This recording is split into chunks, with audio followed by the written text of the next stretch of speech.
Hello. We've been discussing Shmitas K'safim, the release of debts in the Shemitah year, and we ended last time with the story about the Chazon Ish, where when someone said to him, "Shamitani," that I'm forgiving the loan, he didn't say Afal Piken. He saw that the person really wanted to forgive this loan and didn't want the money back.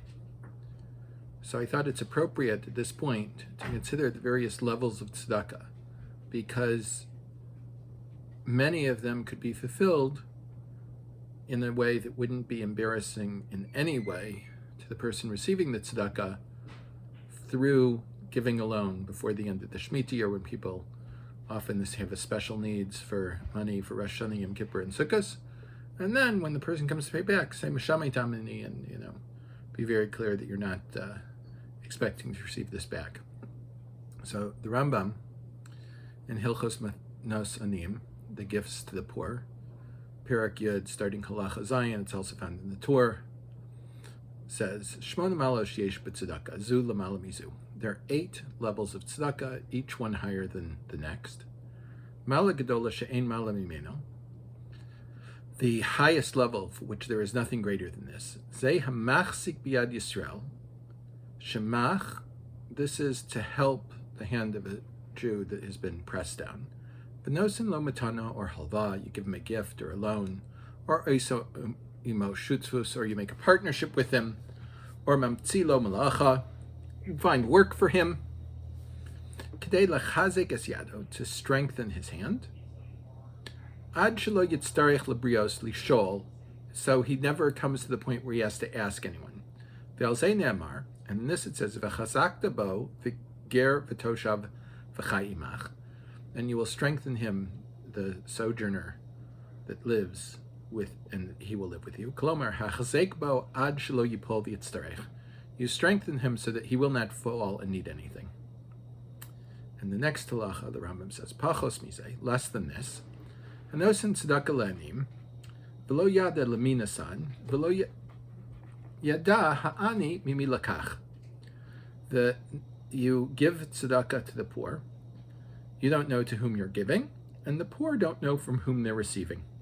Sharizu mitzvah lishma. This is a mitzvah completely for the sake of the mitzvah. Kagon lishchas chashayim shahaisa b'mikdash, like the quiet courtyard there was in the temple. Shayu hatzdikim nosnim ba b'chashai. People would go in and put money there secretly. V'anim b'nei tuvim misparnasim mimenu b'chashai. And the poor would also walk through and take. And so when someone's walking in, they don't know, the people seeing it don't know whether he's someone who's giving tzedakah or taking tzedakah. And if you leave money there, you don't know who's going to take it. And if you take money there, you don't know who you're taking it from. V'karav l'zeh hanosin l'toch kupa shel tzedakah. And this is close to the one that gives into the charity fund. V'lo yitein adam l'toch kupa shel tzedakah ele im ken yodea shem emunei ne'aman v'chacham v'yodea lahani kashura k'Rabbi Chananya ben Tradion. And you should not give to a kupa tzedakah, to a charity fund, unless you know that the person that runs it is pious and careful, trustworthy, and he knows how to divide up the tzedakah like Rabbi Chananya ben Tradion, who was one of the famous Gabai tzedakah in the temple times, or afterwards. Halacha tes. Pachos mizeh, less than this. The giver knows to whom he's giving, but the receiver doesn't know from who he's received. Like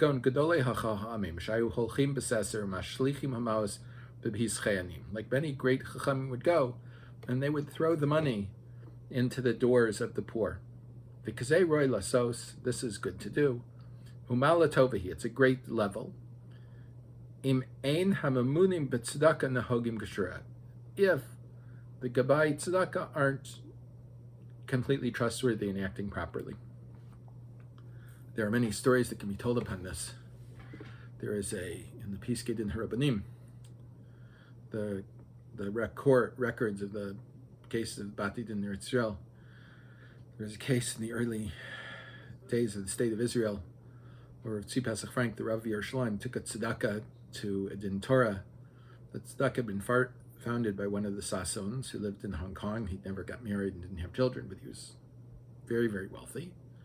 And when he passed away, he established that all of his wealth should go to form a Keren Tzadakah, a foundation that would give charity to the poor in Yerushalayim.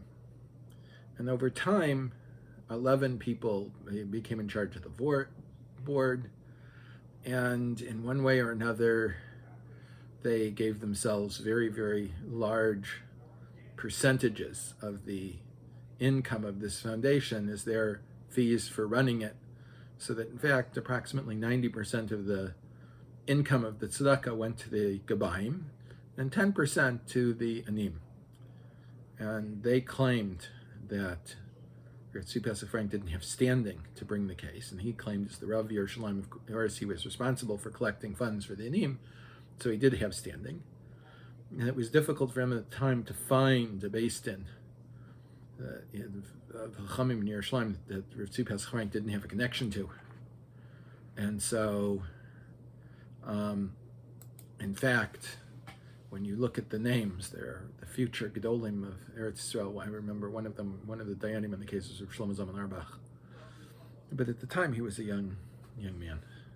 Obviously, great Talmud Chacham already, but a young man, not meshubed, so to say, not mortgaged, not owing anything to Rav Frank, not having a special relationship with him at that time.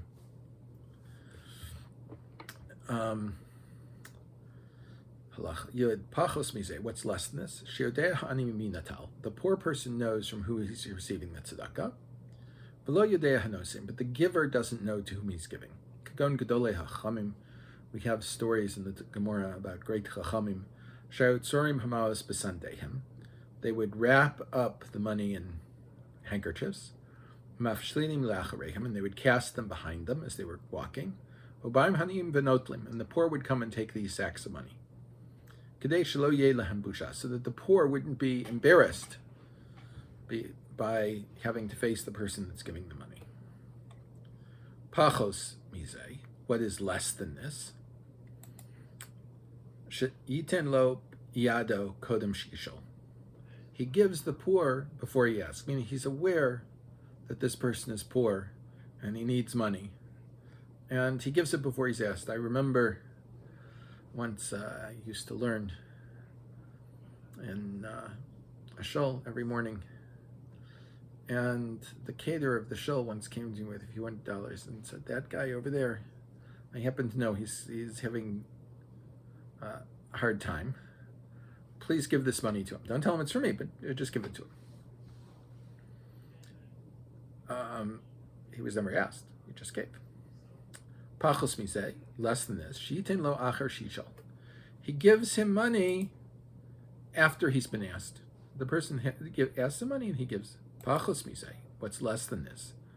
Shitin le pachos min haroi, b'sever panim yafos. He gives less than is fitting, with a good expression, with a sever panim yafos. He's happy about it. He's encouraging to the poor. He talks to him. He helps him emotionally.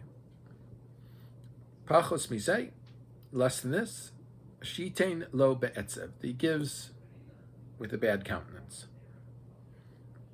The Rambam isn't finished the parak, but this next sentence in halacha 15.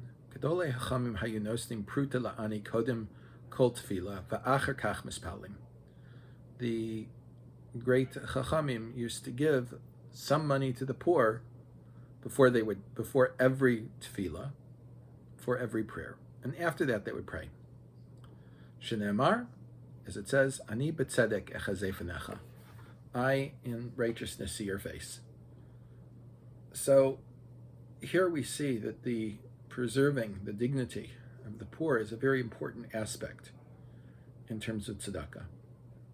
And therefore, if we can preserve the dignity of the poor by giving them a loan before Shemitah, not taking it back, we could fulfill the mitzvah of Zeidvar HaShemitah, that this is the matter of the Shemitah where I can say Ani Meshamit, that I'm forgiving the loan, I'm not willing to accept it. I can fulfill the mitzvah of Hashem of letting the loans go. I can also fulfill the great mitzvah of tzedakah of helping another person so that he won't be embarrassed in receiving the needs that he has. Everyone should have an uplifting experience and inspiration in how to help people so that they will not need further help.